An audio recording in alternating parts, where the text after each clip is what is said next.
Bom, mais uma aula. Hoje continuando o nosso estudo do Guia dos Perplexos, capítulo 46. Essa é a terceira aula do capítulo 46, mas hoje a gente finaliza ela. E a gente está na página 103. 103? Isso.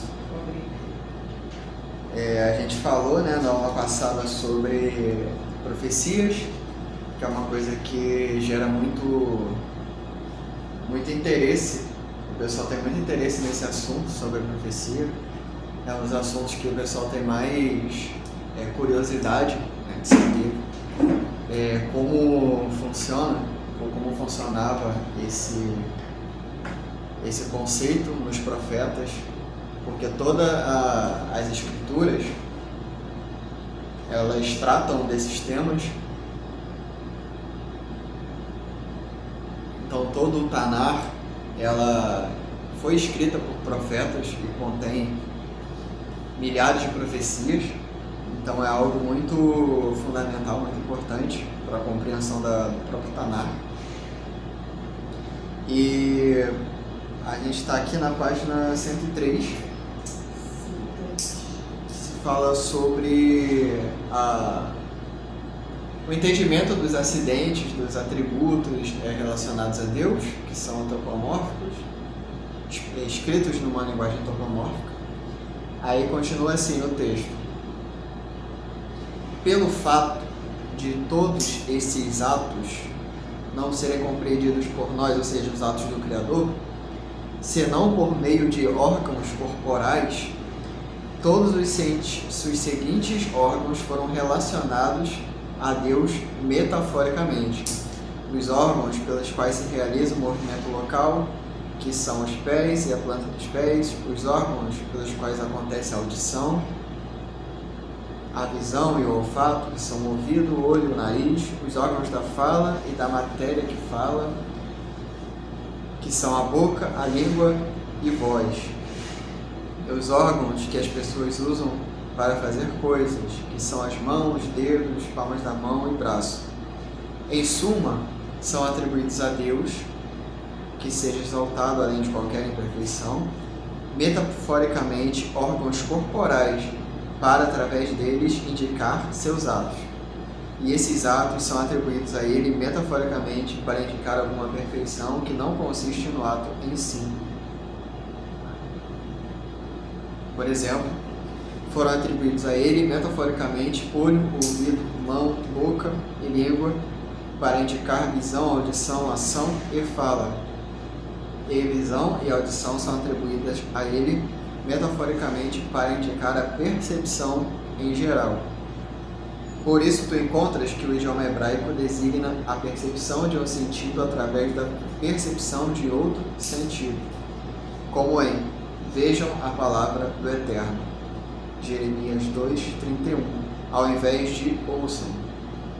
Pois o sentido é compreendam o significado de sua fala. E como em veja o cheiro de meu filho, Gênesis 27:27, como se dissesse, o cheiro é o cheiro do meu filho, mas o significado é sentir o cheiro, e de acordo com isso foi dito, e todo o povo via vozes, Êxodo 20:15. Mesmo que esta passagem tenha sido também numa visão profética, como é conhecido e divulgado pela tradição da nação. Ação e fala foram atribuídos a ele metaforicamente para indicar uma influência, shefá, qualquer que emana, shofea, dele, como será explicado. Todo órgão corporal atribuído a Deus que encontrares no livro dos profetas, ou é um órgão de locomoção para indicar a vida, ou um órgão de sensação para indicar a percepção, ou um órgão que indica o desempenho de um trabalho, como a mão, ou o órgão de fala, para indicar a emanação da inteligência sobre os profetas, como será explicado. Então aqui o Ramba ele é bem claro sobre esses conceitos. O Criador, ele é totalmente em ato, ou seja, ele nunca deixa de agir, ele nunca está em potência, ele sempre está em ato, está sempre agindo. Porém, nós humanos somos constituídos de órgãos, somos constituídos de um tempo e um espaço.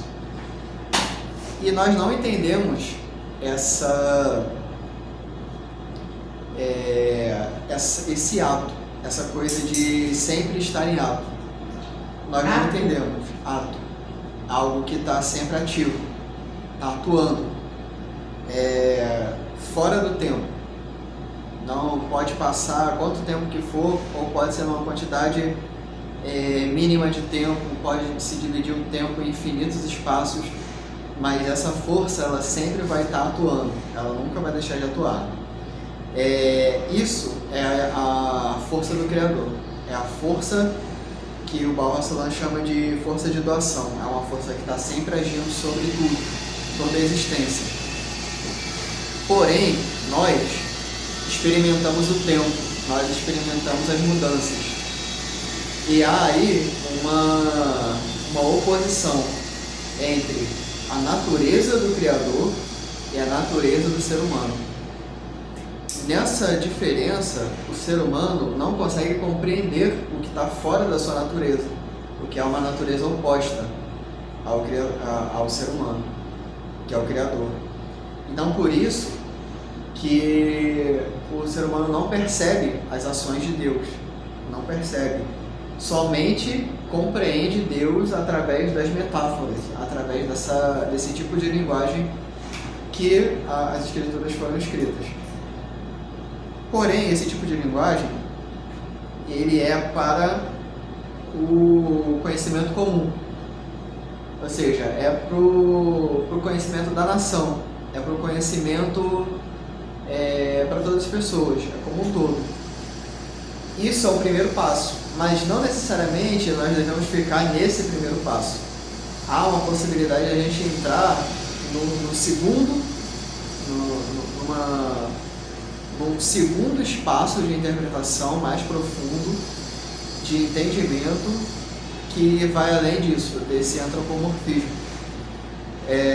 Que o Rambam vai dizer que é necessário muito esforço, muito estudo para se chegar a esse tipo de entendimento.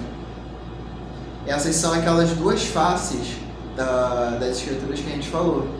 A primeira face é aquela literal, é aquela que é para o povo, é entendimento coletivo. Todo mundo tem que entender como funciona esse aspecto. O segundo aspecto lida com a essência do Criador. Aí já se tem que escavar mais, você tem que exigir um trabalho, porque isso é uma coisa que não é dada, não é uma coisa que está ali dada nas Escrituras, que a pessoa vai abrir o livro e já vai entender. É algo que tem que ser buscado, é como um tesouro, e isso é muito valioso. Porque é o sistema lá que você falou de raiz, né? Rizoma. Esse entendimento, que a gente está fazendo uma separação. Primeiro, a gente está fazendo uma separação entre o Criador e criatura, e a gente, dentro do reino da criatura, a gente está fazendo uma outra separação. A gente está separando entre as escrituras literais para todo o povo e as escrituras essenciais, o que está por trás. É como aquela imagem que a gente já trouxe da maçã.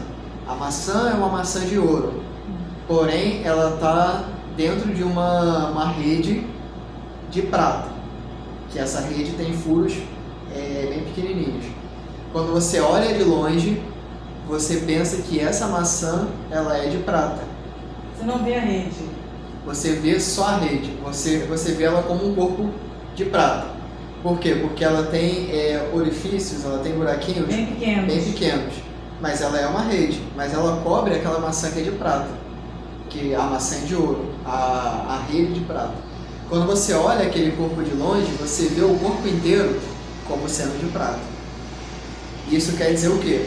Que quando nós lemos as Escrituras, nós vemos as Escrituras como prata, ou seja, algo que é valioso, algo que traz os mandamentos, muitos conselhos e é algo para todo o povo.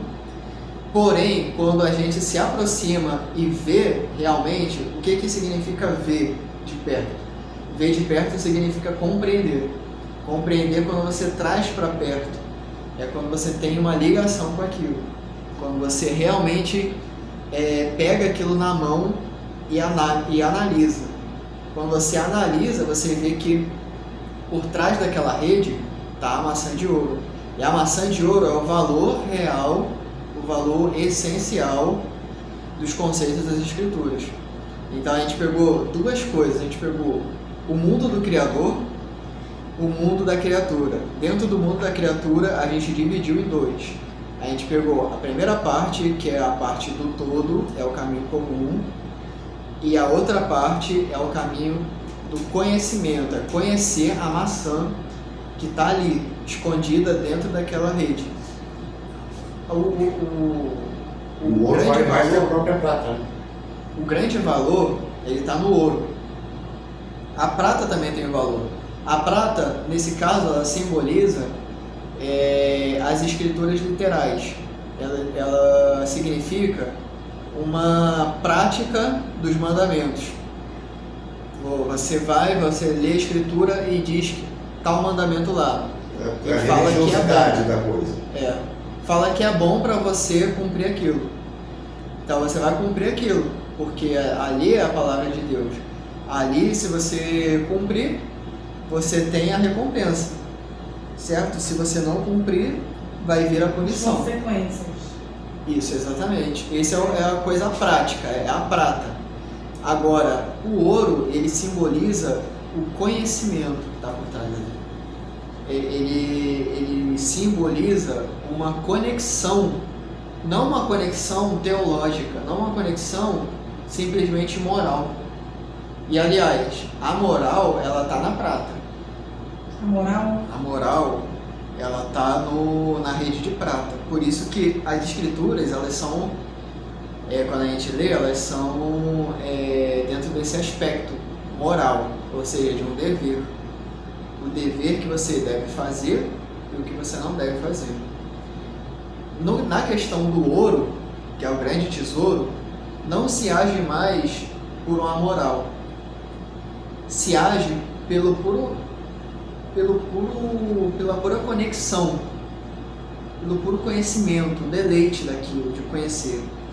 E o Rambam e outros pensadores vão dizer que o grande prazer, o grande deleite é conhecer através da razão. Então, quer dizer, eles dão muita importância a isso, é conhecer através da razão. O próprio conhecimento, ele é um prazer, é uma coisa prazerosa. E isso não só dentro do ambiente do Rambam, mas vários outros filósofos também falam disso. Conhecer, você ter uma conexão com a coisa, é um prazer, é um deleite muito grande. Então, esses dois aspectos. Mas o que a gente fez até agora? Nós fizemos separação das coisas. Até agora nós separamos. Nós separamos as substâncias, nós separamos os objetos. Há ainda um outro passo mais essencial ainda. Esse passo mais essencial ainda é transformar essa experiência, essa relação de você com a sabedoria em uma vida, em uma espécie de vida. O que isso quer dizer? Existe uma diferença entre você estudar alguma coisa, entre você gravar um conteúdo e você viver, entre você viver, você transformar aquilo numa vida. E transformar isso em vida, trazer para a prática. Isso, é você transformar isso num modo de vida. Isso é fundamental, isso ultrapassa todas essas dualidades. Primeiro a gente começa no caminho da dualidade. Primeiro a gente começa separando as coisas. Tudo vem da separação. primeiramente. É separar, por exemplo, Israel das nações, é separar um povo escolhido, é separar o santo do perverso, do mundano. Tudo vem a partir da separação. É separar o homem do pecado. Enfim, tudo vai pela separação. E isso na Torá, isso é muito forte, né, Eduardo? Isso. Isso é muito forte. Principalmente no caminho público. No caminho público ele é feito disso. Ele é feito de separação. Ele é feito desse caminho da dualidade. Até que chega um ponto que você já viu a maçã de ouro, o ponto que você se uniu com aquilo, conheceu, e o ponto que você vai começar a romper com a dualidade. Aí sim que você vai começar a romper com a teologia. Teologia? A teologia é uma separação. A teologia é uma crença das separações. Quando você se separar da teologia, aí você vai encontrar outro tesouro. Que aí eu não vou nem mais fazer uma outra separação dentro disso. A gente fez a primeira separação, que é o primeiro caminho, né? Caminho público. Depois a gente separa em dois de novo. Aí tem o de todas as pessoas, da comunidade, e o caminho daquele erudito, aquele que conhece, ele descobre a maçã. Então, aí a gente já fez diversas separações. Quando se chega a um modo de transformar isso numa vida, aí você rompe essas dualidades. Mas o que significa transformar isso numa vida? A gente tem muito a imagem do erudito. O erudito é aquela pessoa que conhece as coisas. O erudito é versado em muitas coisas. O erudito ele conhece várias filosofias. Ele conhece desde a filosofia de Platão até a filosofia de Descartes. Ele conhece história. Ele conhece fenômenos sociais. Ele tem muita coisa gravada na cabeça. Se você for perguntar para o erudito sobre algo, ele é como um computador, ele guarda aquela informação, é como um HD. Ele tem muita informação. Só que o erudito não transforma isso numa vida. O erudito ele ainda está em um nível diferente do nível da vida, de transformar isso numa vida. Por quê? Tem uma entrevista dos anos 80 muito interessante. Eu gosto muito desses arquivos porque eles são muito raros. Até algumas semanas atrás se tinha uns arquivos de 1986, 87 mais ou menos, que se tinha as gravações do abecedário do Deleuze, que ele gravou, mas só ia ser publicado depois da morte dele. Ele não queria que fosse publicado em vida. Depois que ele morreu, foi publicado. Só que depois é tirado do YouTube, é tirado de várias fontes. Então é uma coisa muito rara. Mas nessas gravações raras, você tem muitas lições. Muitas lições boas. E uma dessas, ele fala sobre o erudito. O erudito é aquele que acumula saberes, acumula muita coisa. Ele é um HD humano, ele é um computador humano. Ele pode gravar assuntos de biologia, de matemática, de muita coisa. Mas ele ainda está separado da vida, porque ele está no campo da erudição. O campo da erudição, por exemplo, Humberto Eco, por exemplo, um grande erudito, sabia de muita coisa, gravou muita coisa. Isso de você ter muita coisa não é necessariamente uma coisa que te leva a conhecer a vida. Não é a quantidade de informação. Não é a quantidade. Você pode ser um erudito e conhecer diversas coisas, conhecer um monte de matérias. E não saber formular uma opinião a respeito. Ou as suas opiniões, elas são sínteses daquilo que você tem guardado. Então, por exemplo, eu ouvi tal fulano dentro da biologia falar tal coisa. Então, quando alguém vai me perguntar sobre biologia, eu reproduzo isso que está guardado, essa informação, e eu passo essa informação para o outro. Não tem a ver com a realidade da sua percepção, né? Mas com a informação que você captou. Isso, é um acúmulo. É por isso que essa parte do esse homo eu acho muito interessante. É uma das coisas que me fez refletir muito sobre ler livros. O Nietzsche, ele fala, que é uma autobiografia, ele fala uma coisa muito interessante. É preciso também dar um tempo dos livros. Por quê? Porque você começa a perder o seu pensamento e substituir o seu pensamento pelo pensamento dos livros. E você nem percebe. Quando você está falando, você está reproduzindo aquilo que você leu. Já não é mais original teu, é uma réplica. Não. Então ele falou, é preciso respirar também dos autores. Porque senão você fica despersonalizado, é isso, gente? Fica despersonalizado. Você perde a sua essência. Você perde seu próprio pensamento. Seu pensamento se torna a boca de outra voz. Você se torna a boca para reproduzir vozes de outros. Então, quer dizer, você é somente um reprodutor de pensamentos. Então, quer dizer, ele fala, é preciso respirar dos autores. Claro que não há nada melhor, ele fala, não é nada melhor que de manhã acordar e ler um bom livro. Ler um bom autor, ler uma boa literatura. Só que quando você começa a ler, e isso é como uma coisa que está criando espaços dentro, tem espaços dentro de você, ela está ocupando espaços dentro de você, preenchendo, e você está perdendo seu próprio pensamento, seu pensamento está se tornando reproduções, meramente reproduções, aí você só está reproduzindo, você não é mais um pensador, você é um reprodutor de pensamentos alheios.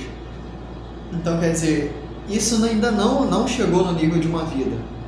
Uma vida, quando se diz uma vida, não se diz a vida. Se diz uma vida porque cada vida ela é uma diferenciação, ela é um campo de vivência. Então, uma vida quer dizer a minha vida, a sua vida, ou seja, é um campo de imanência onde você produz vivência. Isso é produzir uma vida. A vida, a força que atravessa tudo, ela é pré-individual. Ela não é feita de indivíduos. Ela é uma força de vida inorgânica. É uma vida que atravessa, é a vontade de potência pura. Mas uma vida é aquilo que você faz em você mesmo. Essa coisa que você faz em você mesmo é preciso você romper com a erudição. O erudito não faz isso. Então o erudito ele tem muito valor. A gente vê um erudito, a gente tem muito apreço, né? Caraca, esse cara sabe muita coisa. Ele tem muitos conhecimentos. Mas essa não é a questão do objetivo. O objetivo não é se tornar um erudito. O objetivo não é ler 2.000 livros durante a vida. O objetivo não é acumular uma grande gama de informações. Informações hoje é o que mais tem no mundo. A internet é o campo das informações. São milhões, bilhões de dados pela internet. Hoje, qualquer coisa que você quer saber, você pesquisa e vai lá e você tem uma curiosidade, você vai lá rapidinho, pesquisa e você pega aquela informação. E aquela informação que você pega, quanto mais informação você pega ela rápido, mais ela vai ser superficial na sua vida. Menos ela vai te marcar. Então, quer dizer, hoje, aquela que eu não digo que não é nem assim, pensamento, não é nem aquilo que, não é nem essa síntese que a gente falou ainda há pouco. Ela é mero dado. É um dado, é um bit. Dado na computação é um conjunto. Ele é um valor. Isso é um dado. É somente um valor que você pega dali na internet e aquilo é como uma coisa ínfima. Aquilo vem e vai. Mas ele precisa ter um fundamento realista, né? Para ser dado. Por exemplo, o dado, ele é dado de uma coisa. Ele é um valor de uma coisa, é um dado do mundo. Ele não é uma ideia em si, ele precisa ter um... Não, ele é uma informação. O dado é o quê? O dado na computação, ele é o quê? Ele é ele é um valor. Por exemplo, dentro da ciência existem dados. Dentro do universo existem informações. Celular, dados móveis. Dados móveis, ou seja, ele capta dados, que dados vamos dizer que é um pequeno pacote. Esse pacote, ele vem com uma informação. Wi-Fi, por exemplo. O celular, ele capta um pacote de informação que vem das antenas, né? Que é Wi-Fi. E para ser dado também, Eduardo, não pode ter um lado só, né? O dado, ele tem vários lados. Ou seja, ele tem uma dimensão, mas ele guarda uma informação nele. Se a gente for para a ciência, ele é um pequeno pacote de energia. Ele é um pequeno pacote. Por isso que se tem uma problemática hoje com os buracos negros. Se o buraco negro ele suga matéria, ele suga informação. E se a informação vai para lugar nenhum, isso vai contra a física, porque a informação ela não pode desaparecer do mundo. Ela tem que ser transformada em alguma coisa. E não se sabe hoje no que ela é transformada dentro de um buraco negro. É um dos grandes problemas da física. Mas voltando aqui nesse campo, meramente informações, dados ou pensamentos de terceiros que a gente lê, que a gente ouve a todo instante, a gente transforma isso numa síntese dentro de nós, que se transforma no nosso pensamento. Isso é uma mera reprodução, isso não é ainda uma vida. A vida, ela vem da sua experiência, da vivência, e o que você faz através dessas com essa força que te atravessa. O que você faz com isso? Por isso que o campo do teatro, por exemplo, de Arthur, que é o corpo sem órgãos, é o teatro da experimentação, onde não se tinha, por exemplo, personagens já definidos, mas o personagem se fazia em cima do palco, não tinha roteiro. Você experimentava as sensações que você estava tendo na hora e você criava um personagem dentro do próprio palco. Assim, é um corpo sem órgãos. É um corpo desorganizado, primeiramente, onde esse corpo sem órgãos, ele é o campo de experimentação. É claro, esse é um pensamento perigoso, se a gente for falar inconsequentemente sobre ele. Porque você pode pegar, por exemplo, jovens na França que pegaram o conceito de corpo sem órgãos e experimentaram, por exemplo, o devir das drogas. Então, eles experimentaram o que é um corpo drogado. Então, eles começaram a se drogar de uma forma, de um experimento radical do que é um corpo drogado. Não largaram mais. Aí eles começaram a se degradar. Aí outras pessoas viram isso no campo sexual, foram experimentar outras formas sexuais de se relacionar. E isso diversas coisas. Aí o Guattari, ele foi, e o Deleuze disseram: não é dessa forma. Quando se entra na degradação do corpo, você não pode ir por esse lado. Eles deram um conselho para os jovens que estavam fazendo isso na França, principalmente nos anos 60, aquela época dos hippies, daquele pensamento revolucionário, da experimentação adoidada da vida. Aí eles disseram: não, quando o corpo começa a se degradar, é porque você está indo no caminho errado. Você tem que fortalecer o corpo através da experimentação, não degradar ele, como as drogas, por exemplo. A experiência das drogas que degradam o corpo, a mente. Mas esse corpo sem órgãos, ele tem que ser entendido corretamente, não inconsequentemente. Mas assim, a vida ela se dá por essa experimentação.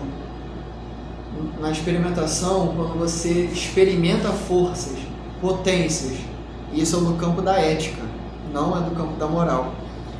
Então, quer dizer, tudo isso para a gente retornar e dizer que experimentar, criar uma vida, não é ser um erudito. É ter experiência. É experimentar, criar essa vivência. É a prática da coisa na vida. A prática. É a prática da coisa. É por isso que a filosofia do Spinoza, ela é uma filosofia prática. Nossa, é maravilhosa. É porque quando você entende as coisas que te afetam e como você Vai afeta, lidar com isso. isso exatamente, você começa a compreender a si mesmo. É muito Compreender as coisas é uma coisa muito boa. Por quê? Porque quando alguma coisa te afeta e você se entristece e você não sabe por que está triste, você começa a inventar um monte de coisa. Aí, através da imaginação, você começa a inventar um monte de coisa que são causas, entre aspas, da sua tristeza, que não são causa da sua tristeza, mas são fantasmas que você criou. Então, quer dizer, a pessoa vive cercada de fantasmas a vida inteira. Por isso que o autoconhecimento, ela tem. desvenda isso aí. E isso, todo mundo tem fantasmas. Todo mundo projeta seus medos, a causa dos seus terrores em várias coisas. Então, por exemplo, a pessoa, ela tá ela conseguiu um emprego, ela conseguiu uma carreira, ela permanece nessa carreira durante anos. Shalom. Ela permanece nessa carreira. Então ali ela vê uma espécie de segurança, né? Até que chega um ponto que ela não se sente mais bem trabalhando naquilo. Só que ela tem medo de arriscar alguma coisa. Por quê? Porque aparentemente aquele emprego deu uma certa segurança para ela. Uhum. Só que ela não aguenta mais aquele ambiente. Ela vai trabalhar, Forçada. ela já acorda de manhã e vai Passei por com uma isso. tristeza, com um peso, caminhando para o trabalho. Já passei por isso. Graças a Deus eu nunca passei por isso. Eu já conheci pessoas que iam tristes para o trabalho, pegavam o ônibus assim de cabeça baixa, ia com um peso nas costas e imaginando como seria da parte da manhã até o final do expediente, já projetando, caramba, Eu tava vou ter que desse fazer jeito, isso. né? Tava desse jeito aí. Até ouvi uma palavra lá do Clóvis Filho, Clóvis de Barros. Aí deu uma melhorada, mas eu tava nesse pique aí.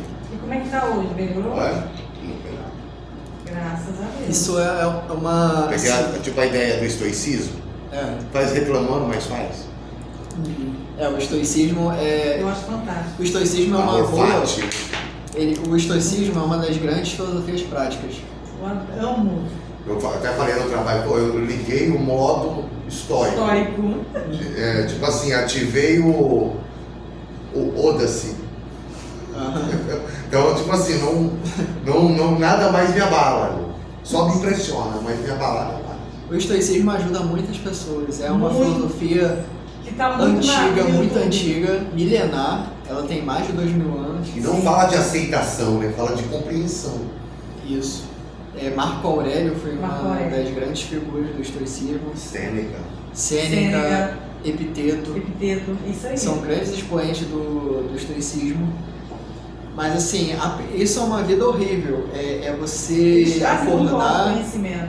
de manhã e trabalhar com aquele peso como se fosse um tormento até o final do dia. Você fica rezando para dar 6 horas, se você trabalhar até 6 horas, por exemplo. Você fica rezando para dar 6 horas.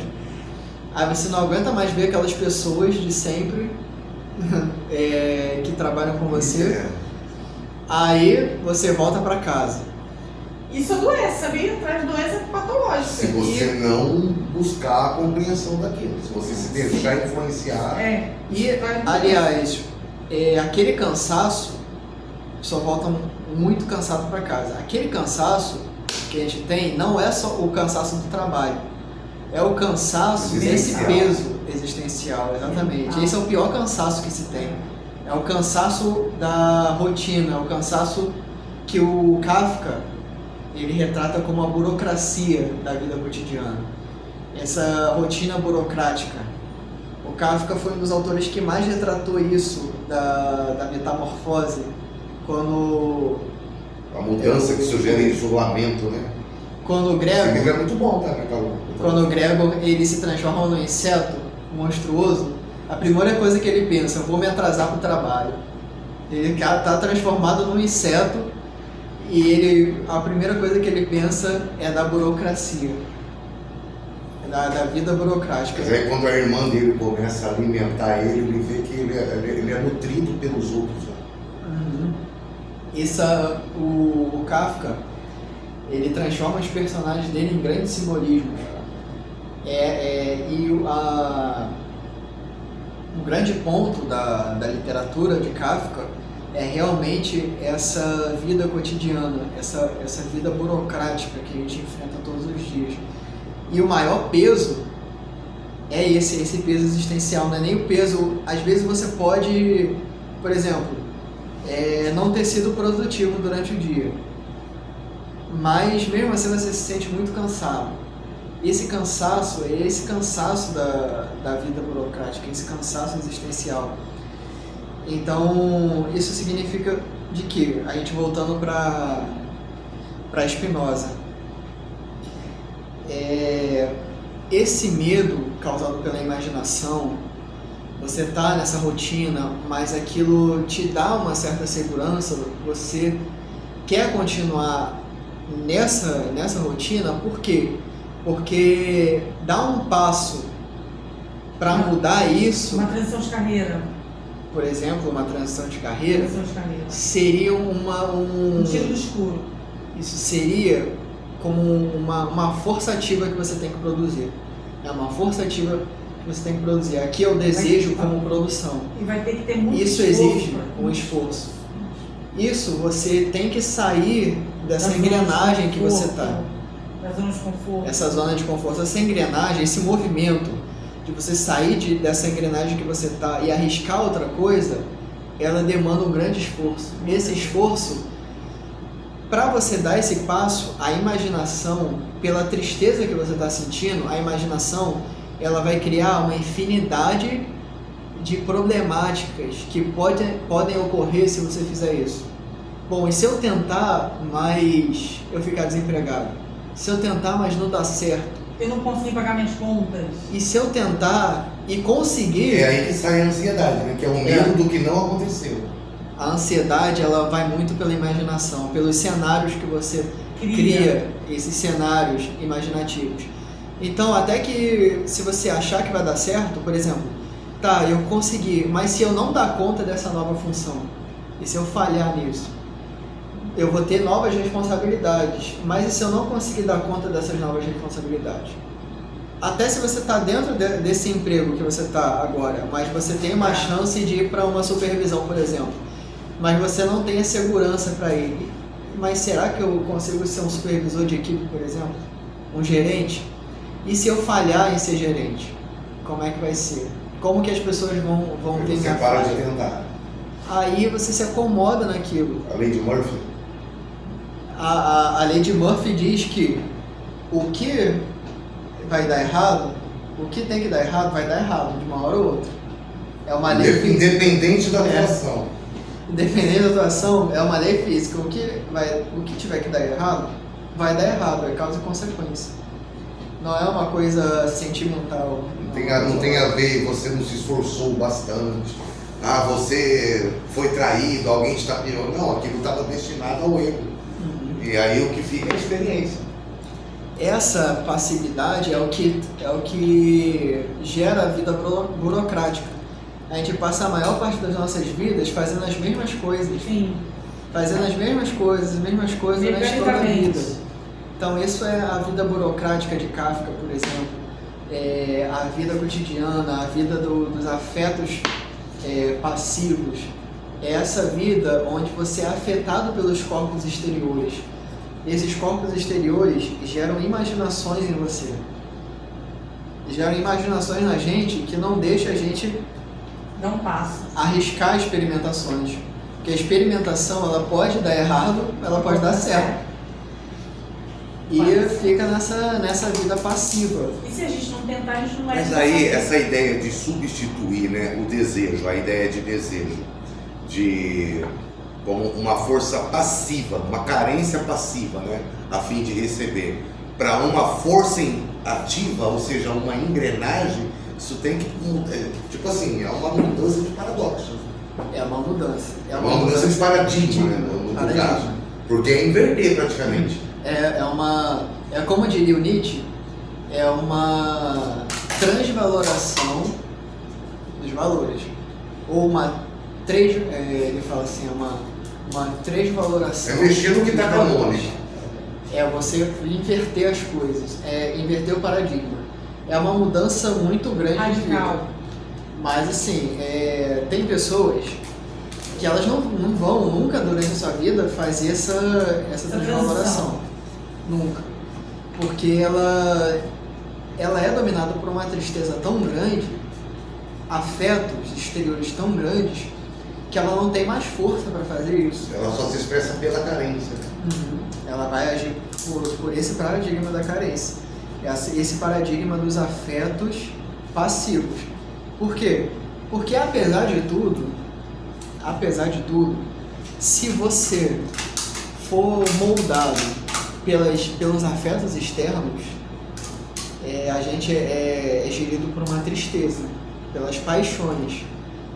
Mas, por um lado, ser gerido pelas tristezas, pelas paixões, tira da gente uma responsabilidade. E a gente entra numa espécie de conforto, mesmo que seja um conforto triste, mesmo que seja uma forma triste de se viver, mas ainda assim a gente está seguro. Exatamente, a gente está no seguro triste, numa vida triste, numa vida pequena, numa vida que está a vida inteira fazendo a mesma coisa, mas ainda é tudo aquilo que a gente conhece, ainda é um chão. Entendeu? Então a gente faz daquilo um chão. Então isso as pessoas podem viver até morrer dessa forma. Uma coisa assim que a gente precisa, porque eu acredito muito que a vida ela vai sempre trazer situações que a gente precisa estar apercebidos. Quando aconteceu comigo vamos dizer que um pouco de transição, a empresa que eu trabalhava era carteira assinada, eu aprendi a profissão do plano de saúde, e a sala na Barra, no CEO, eu trabalhava no CEO, conhece, né? Aquele prédio Viratim e tal, conhece? O CEO, quase perto ali do Via Parque. Via Parque, não estou lembrado. É um prédio que é muito luxuoso e tal. E ali pegou fogo, ali as salas, ali, os andares pegaram fogo, e demorou muito tempo para poder... foi tão forte o fogo que destruiu tudo. Então, ficaram 4 meses assim, para poder reconstruir tudo ali. O que aconteceu com a minha empresa ali na sala do CEO? Eles mandaram a gente embora, não tinha como ficar, manter 4 meses. Mandaram a gente embora, deram baixo na carteira. No mesmo dia, minha amiga que eu levei para lá, minha amiga de infância, a Iliane, o meu primeiro emprego, eu tinha 18 anos, isso há mais de 35 anos atrás. A gente se encontrou, eu levei ela estava 10 anos na Claro, ela pediu demissão para trabalhar comigo lá. E aí ela que me levou para essa empresa que eu estou hoje. Ela, essa minha amiga de infância. Olha, ver como é que a vida ela faz. E aí eu entendi, na hora eu falei assim, quando a dona da empresa falou assim, a gente vai mandar todo mundo embora. Eu olhei para ela olhou para mim, e agora? E as nossas contas? E aí eu falei com o Rodrigo, mas tipo assim, eu percebi que nem todo mal é mal. E às vezes a vida traz uma situação aparentemente negativa que faz você ter uma nova percepção. Foi a melhor coisa. Engraçado que essa moça chega, amor, foi mandado embora. E tudo bem feio. A gente já não se abala mais com essas palavras. E aí eu tive a percepção, caramba, não foi muito pelo contrário, nossa vida deu uma guinada, não foi? E não tive quanto? Vai fazer 7 anos. E é tipo assim, não tive medo não. Não tive medo. Falei, aqui. Então é isso, que a vida tá me mostrando esse aqui. Vai dar certo. É isso, é agir com potência, ser realmente uma pessoa ativa. Porque essa vida passiva, ela vai gerar marcas, e essas marcas, elas vão permanecer durante a vida inteira. Acaba te engessando, né, Eduardo? Acaba Isso. te engessando. Exatamente. Dependência emocional, né?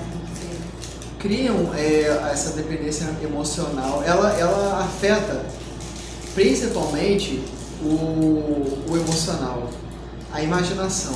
Ela vai criar imagens que fazem parte do primeiro gênero do conhecimento, que é o primeiro princípio de conhecer as coisas, pela imaginação. A imaginação, ela gera imagens que contêm afetos. Ou seja, quando a gente imagina assim, por exemplo, algo que impacta a gente, algo que marca, ela vem com a imagem.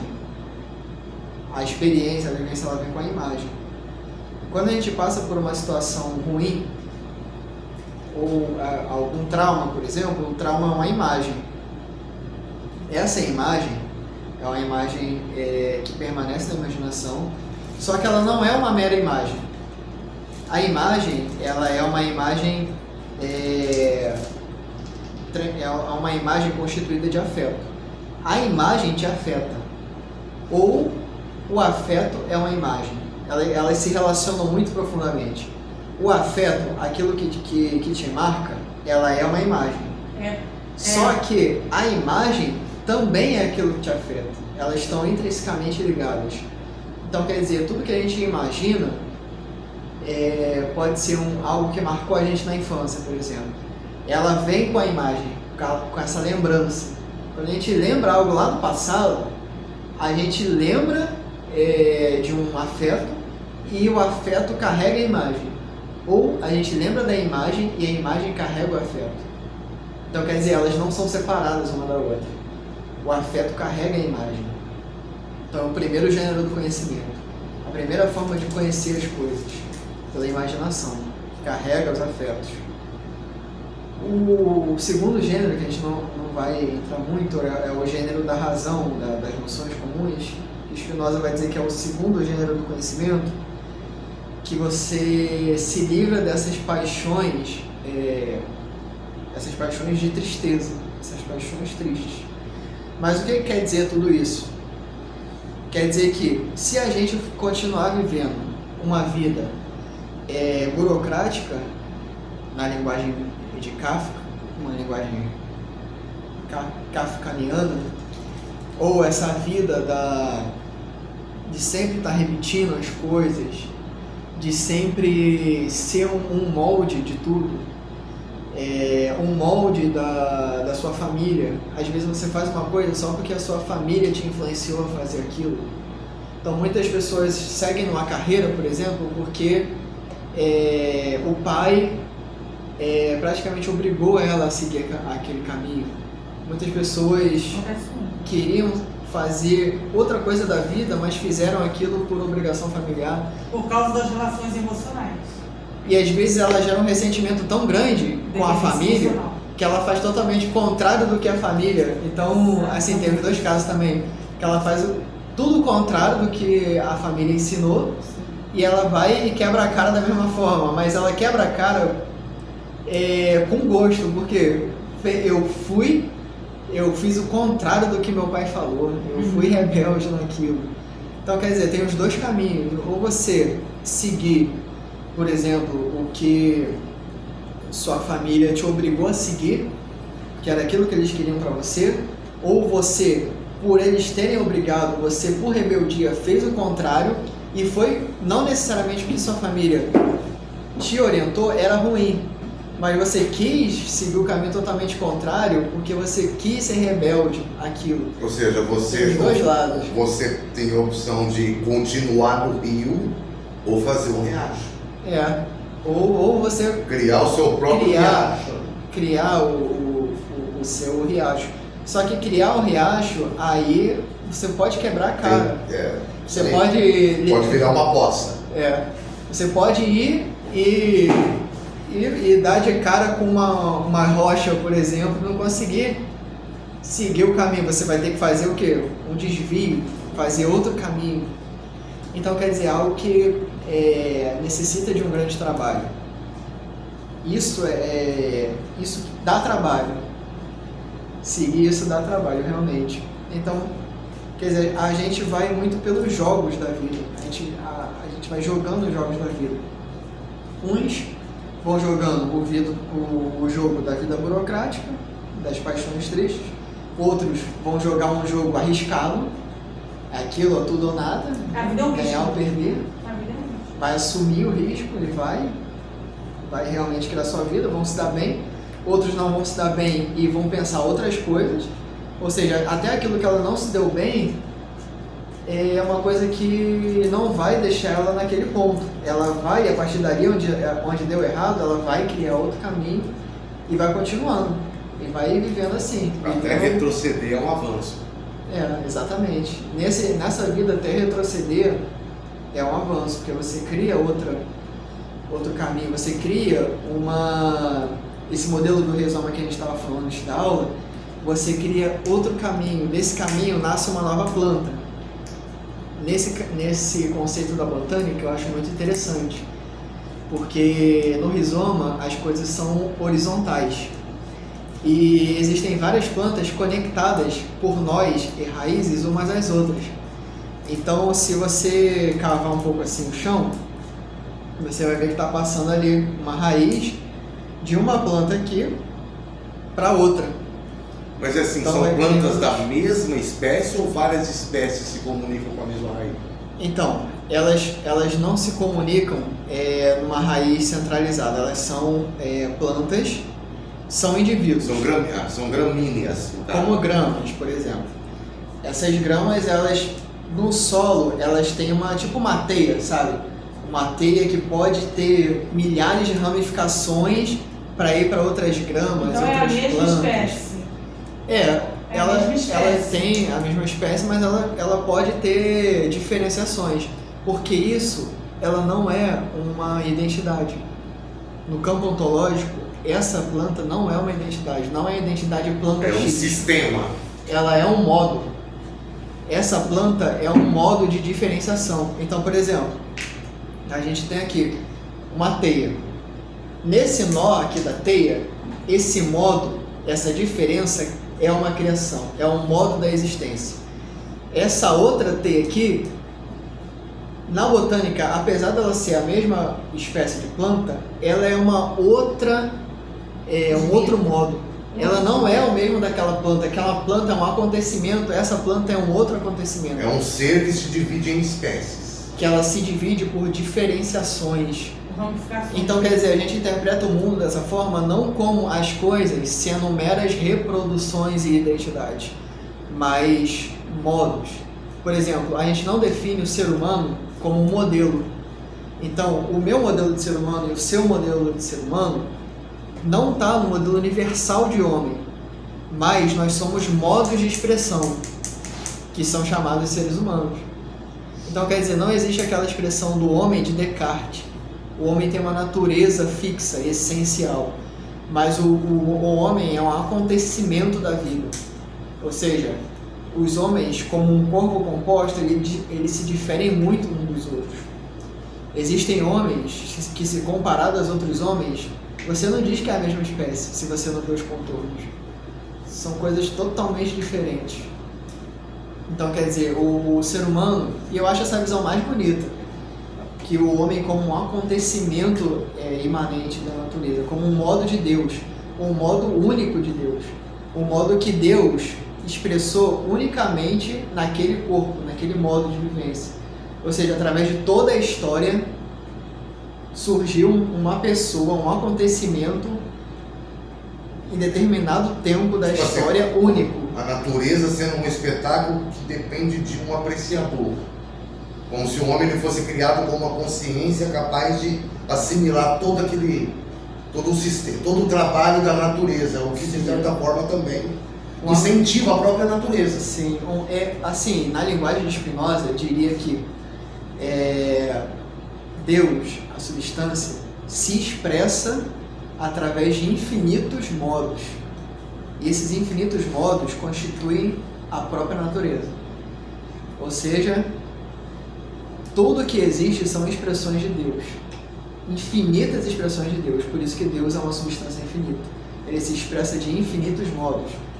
Então, a vida, ela se expressa num corpo vivo, ela se expressa num corpo morto, ela se expressa numa pessoa com a saúde muito boa, ela se expressa numa pessoa com a saúde debilitada, ela se expressa num rio, num mar, numa cachoeira, numa floresta, numa planta. É uma vida que se expressa em um planeta, numa estrela. Ela não se expressa somente nos objetos orgânicos. A vida não é orgânica necessariamente. A vida, ela é além do orgânico. A vida, ela se expressa pelos modos de existência. Então, todo o universo são expressões. E não depende de um modo de crença para você se conectar com isso. Não. Isso daí vai além da crença, da moral e da teologia. É um modo muito bonito de você experimentar o mundo. Porque você experimenta o mundo vendo o outro como um modo finito no tempo, porque ele é um corpo, mas um modo das expressões infinitas de Deus. Então quer dizer, as diferenciações são infinitas. Deus se expressa sem nunca se esgotar. Deus vai se expressar, mas ele não atinge o limite de todas as probabilidades possíveis. Não há um número X de possibilidades que Deus pode se expressar. E também não existe uma condição, né? Ó, eu só vou me expressar na sua vida se você cumprir essas regras. Não existe Não acontece isso. dessa forma. Deus aí se torna uma força muito maior do que o Deus teológico. Então você não Que é faz a os entidade. cumprimentos por ele, você faz por você, né? Então quer dizer, todos os pensamentos que a gente tem são modos do pensamento de Deus. Então quer dizer, a gente tem um mundo tão grande assim, um mundo psíquico tão grande, que até cada ínfimo modo de pensar, cada ínfima ideia, por mais curta, por mais assim, você pensou aquilo por um segundo, isso é um modo de expressão, um modo de uma ideia do atributo pensamento de Deus. Ou seja, além do mundo físico, de todo o universo, todo o mundo do pensamento também vem de Deus. Deus se expressa por todos os modos de pensamentos possíveis. Então, quer dizer, isso é o verdadeiro infinito. É o infinito além, que vai muito além do que é contável. Não é assim, 1, 2, 3, 4, 1 bilhão, 1 trilhão, 1 quadrilhão. Não é por isso. É ontológico. Não é meras quantidades de tempo. É todos os modos infinitos que Deus se expressa. Então, assim, é uma visão muito bonita de você enxergar a vida. É a vida como essa força que atravessa tudo. Como você, um modo, mas a perfeição... Isso é muito importante compreender. A perfeição de uma coisa não se dá, ou a imperfeição, pela duração que ela tem no mundo. Então, por exemplo, uma aranha, ela vive algum tempo, muito pequeno, certo? Só que essa aranha é um modo de Deus. Ela é um modo finito de Deus. Mas a essência da aranha, ela não é uma essência, vamos dizer, menor pela duração da vida da aranha. A essência se dá independente da duração, mas ela é como um modo de vida. Eu gosto muito desses animais assim pequenos. Lá no meu quintal tem um monte desses bichos. Aí tem certos tempos durante o ano que aparecem umas aranhas que ficam, que elas ficam no pé de acerola. Umas coloridas. Umas coloridas. Sério? Aí elas fazem a sua teia, elas têm uma parte prata, assim, meio alaranjada. venenosas, né? Não, Não, ela é uma planta de jardim. Aí ela dura um certo tempo. Aí eu acompanho a vida dela. Aí eu sempre passo, fico olhando pra ela. Aí ela tá ali montando a teia. Aí ela pega uma mosca, enrola a mosca ali, come. Aí ela se reproduz, daqui a pouco tem umas 3 aranhas. Aí tá cheio de aranha na planta. Aí elas ficam lá, paradas. Aí daqui a umas 3 semanas mais ou menos, aí não tem mais aranha. Morreram tudo. Foi embora? Elas crescem, cumprem o ciclo dela e passa a parte do ano sem aranha nenhuma. Aí do nada, uma parte do ano aparece aquelas aranhas, sempre, todo ano. Aquelas formigas aleluia mesmo, elas ficam o tempo todo, ficam um ano debaixo A cigarra também, ela passa o ano todo debaixo da terra, Aí ela sai, ela canta até estourar, morre e se reproduz. Ou seja, ela vai lá, ela choca, né, o ovinho dela e ela sai e canta. Ela troca de casca. Ela troca de casca. No que ela troca de casca, ela voa. Quando ela está cantando, ela está rompendo com a casca antiga, né? Aí ela sai, voa, acasala no céu e morre. Cai no chão e morre. Acabou. Esse animal que viveu esse tempo, que pra gente é muito pequeno, Não se vê mais hoje em dia cigarro e vagabundo. esse animal, É raro. por mais pequeno que ele possa ser, ele é uma expressão única de Deus. Independente se ele dura uma semana, se ele dura alguns dias ou um dia só, mas ele é uma expressão, um modo finito dos infinitos modos de Deus, é uma expressão única. Então quer dizer, até o carrapato que sobe numa planta, ele fica até 1 ano sem se alimentar, só esperando um mamífero passar. Ele é constituído só de alguns afetos durante a vida dele. Que ele espera, ele tem que esperar uma oportunidade que é a única na vida dele. Então ele fica esperando essa oportunidade única. Como passa um mamífero, ele vai lá, se agarra. Aí é a única... É o propósito da vida dele. Ele vai e suga o sangue. Aí ele vai, aí gera energia nele, né? Sugar o sangue. Aí ele vai e se reproduz lá na floresta. Aí aqueles filhotes ficam lá. Aí depois ele dura algum tempo, só depois que ele crava no animal. A maior parte da vida dele é esperar mesmo. É esperar sem se alimentar, sem nada. Aí se reproduz, aí o outro vai lá e vai esperar até passar. Ou seja, ele tem uma quantidade pequena de afetos que o afetam.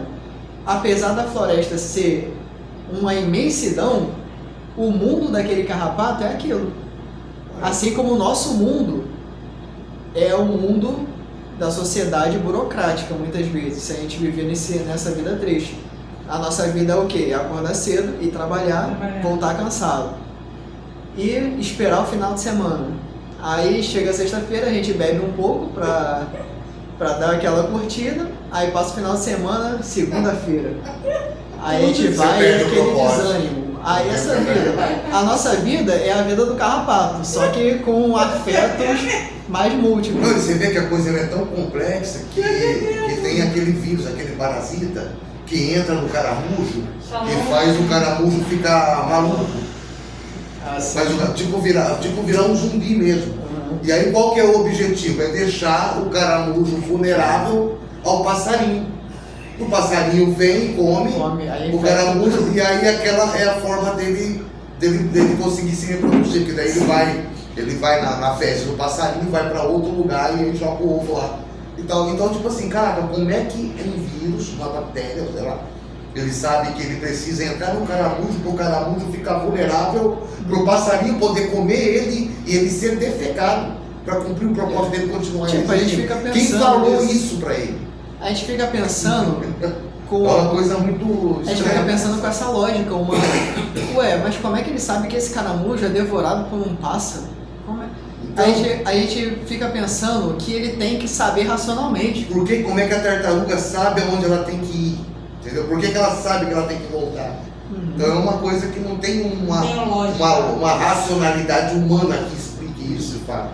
Isso é a vida, expressões da vida inorgânica, orgânica, é aquela vida que ultrapassa tudo, que atravessa tudo. São os infinitos modos da substância, que é Deus. Então assim, essa visão que a gente tem sobre tudo nos mostra a nossa própria configuração, como nós somos afetados, como nós afetamos as coisas. E assim, é um novo modo de viver. É realmente a metafísica mesmo, literalmente metafísica. É uma metafísica, isso aí é uma metafísica, mas não é uma metafísica transcendente. É uma metafísica imanente de tudo como um campo de vida, de expressões. Então a gente vai finalizando essa aula. Amém. Muito bom. Então daí